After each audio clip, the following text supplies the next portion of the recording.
Digital radio में आप सभी लोगों का स्वागत है। संजीदा अभिनय से अलग मुकाम बनाने वाला अभिनेता उत्पल दत्त को भला कौन भूल सकता है।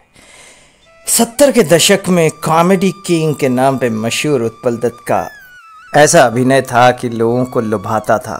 29 मार्च 1929 को जन्मे थे उत्पल साहब। उत्पल दत्त साहब ने बॉलीवुड के अलावा बंगाली फिल्मों में भी कई आइकॉनिक किरदार निभाए थे। अमोल पालेकर के साथ उनकी फिल्म गोलमाल को आज भी याद किया जाता है, पसंद किया जाता है। इस कॉमेडी फिल्म के कई सीक्वल्स बनाए गए और कॉमेडी टाइमिंग में तो मास्टर थे उत्पल दत्त साहब। और अमोल पालेकर के साथ उनकी जोड़ी ज़बरदस्त थी और साथ में ऋषिकेश मुखर्जी का डायरेक्शन होए होए। उसके बाद कई सीक्वल्स इसके बनाए गए रोहित शेट्टी साहब के द्वारा। बारिसल बंगाल आज का बांग्लादेश है, वहाँ पे जन्मे थे उत्पल दत्त साहब।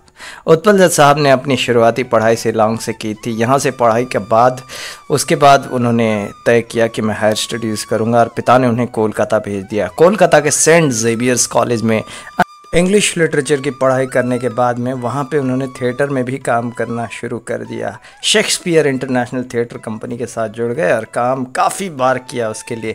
अपनी फिल्मी सफ़र में शुरुआती दिनों में उन्होंने शुरुआत की थी एक फ़िल्म के साथ जिसका नाम है सात हिंदुस्तानी। अमिताभ बच्चन साहब ने भी उसमें काम किया था। उसके बाद साथ साथ में भारतीय थिएटर एसोसिएशन में संस्थापक के सदस्य भी थे। उन्होंने Amitabh Bachchan starrer film the great gambler villain का रोल किया था। साल 1940 का वो समय था जब उत्पल अंग्रेज़ी थिएटर में जुड़े हुए थे। अगर उनकी फिल्मों की बात की जाए तो उनमें गोलमाल, नरम गरम, माइकल, मधुसूदन, गुड्डी, रंग बिरंगी और शौकीन जैसी फिल्में शामिल हैं। शौकीन में तो ज़बरदस्त काम किया था और कॉमेडी करके लोगों को हंसाते थे भी थे।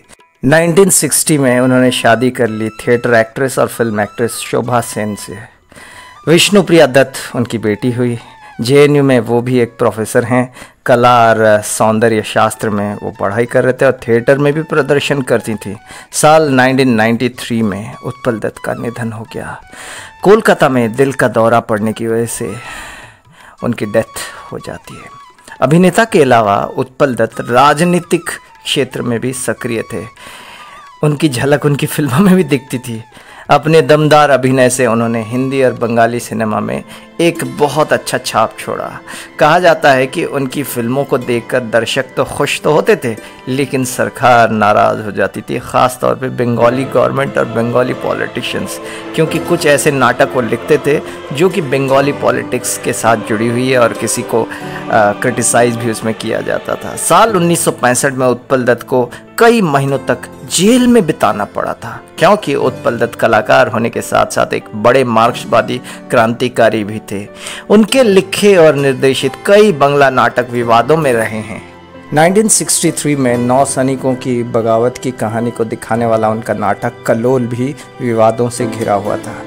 इसी नाटक के जरिए तब की कांग्रेस सरकार पर निशाना साधा गया था। इसके बाद उत्पल दत्त को जेल में जाना पड़ा था। 1967 में बंगाली विधानसभा यानी कि असेंबली में चुनाव में कांग्रेस की हार हो गई थी। इसी की वजह से कांग्रेस की हार की वजह उत्पल दत्त की गिरफ्तारी भी मानी गई। आपातकाल के दौरान यानी कि जब इमरजेंसी हुई थी 1975 में, तब उत्पल दत्त द्वारा लिखे गए 3 नाटकों पर उस वक्त की सरकार ने प्रतिबंध लगा दिया था, जिनका नाम है बैरिकेड, सिटी ऑफ नाइटमेयर्स और एंटर द किंग है। ऐसे वो एक बहुत अच्छे एक्टर तो थे लेकिन कॉमेडी रोल में उनका कुछ ख़ास उनका अंदाज़ था जिसको बहुत पसंद किया जाता था। वैसे तो बहुत सारे कॉमेडियन हैं लेकिन विलेनी करते करते यानी कि नेगेटिव रोल करते करते जो कॉमेडी करने वाला कोई विलेन अगर हुआ तो वो थे उत्पल दत्त साहब। और उत्पल दत्त साहब के बाद सब ने उनसे सीखा और उनकी काफ़ी कॉपी की गई बॉलीवुड के अंदर, आज भी की जा रही है।